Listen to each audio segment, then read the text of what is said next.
Подписчики, я хотела это видеоролик сделать насчет этой сплетни. В Коране это сура, это комната, это 49-й аят, перевод такой, это перевод и есть, говорит, что понравится кому-либо из вас есть мясо своего брата.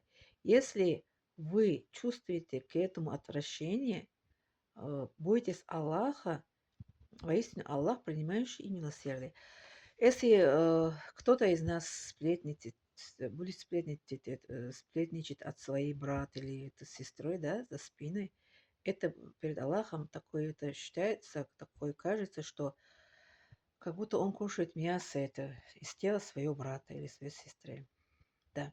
Поэтому это сплетни, это большой грех тоже в нашей религии, ислам.